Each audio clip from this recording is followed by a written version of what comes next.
Nah, see, Nah, you man, say you don't understand why women say all men, but really you do. You understand that logic because you like guns, right? True. And what's one of the first safety tips they give you about guns is treat every gun like it's loaded. like it's loaded, right? Exactly. Even if you know it's not loaded, all guns are loaded, right? That's how you have to. That's how you look at every gun loaded. because you can't look at somebody's gun and tell if it's loaded or not.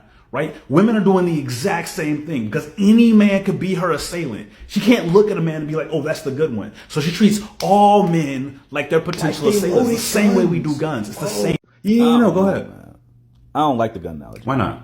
Because people ain't guns. Okay, no. So that's not how analogies work, right? Analogy's not saying one thing is another thing, right? Because if it were, you'd be able to use that argument with anything. If I use the snake analogy like Muhammad Ali did, you'd be able to say men aren't snakes. If I use like a poison food analogy, you'd be able to say men aren't food, right? The only thing you'd be able to like accurately compare men to would be other men, right? So let's just do that. Let's use only men. Let's just use men, right? Let's say you're in prison. You didn't do it. The justice system failed you, okay? It can happen to anybody, right? And whatever. 1 in 6 inmates get stabbed in prison, all right?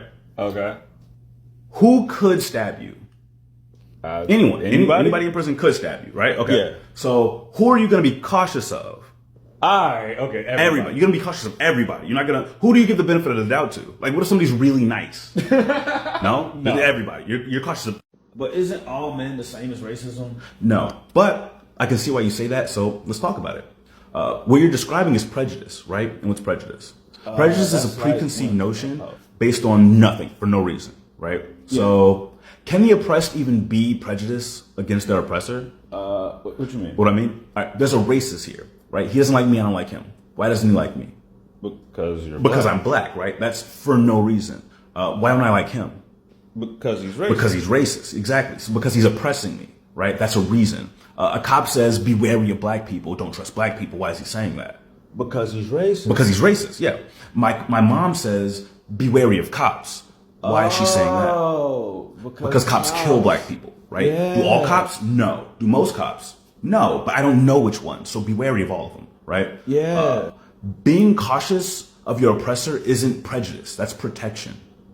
Now, see, it's not fair that you calling me a threat. Like, I don't want to seem like I'm a monster. Okay, first off, I never said or suggested that all men are anything, only that they could be, and women have no way of telling. Second off, a woman being cautious of you is not the same as treating you like a monster. You tell your kids to be cautious of all strangers. Not because all strangers are kidnappers, but because any of them could be. You know, I got a question for y'all. Because you talk about, is this a discrimination against men? You're talking about you don't want to be seen like a monster. And you said that you don't like the way I'm phrasing things. 1 in 6 women are sexually assaulted.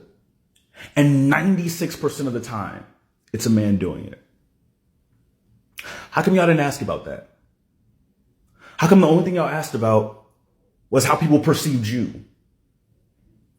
Why is your ego more important than these assaults? It's real quiet in here.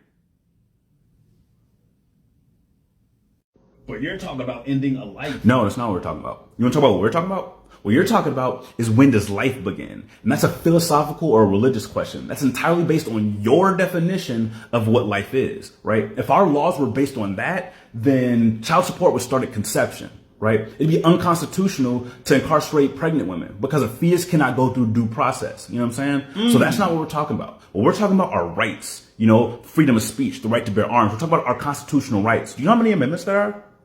There have been 27 ratified amendments, right? Okay. Roe versus Wade is in the 14th Amendment. Do you know what that amendment is?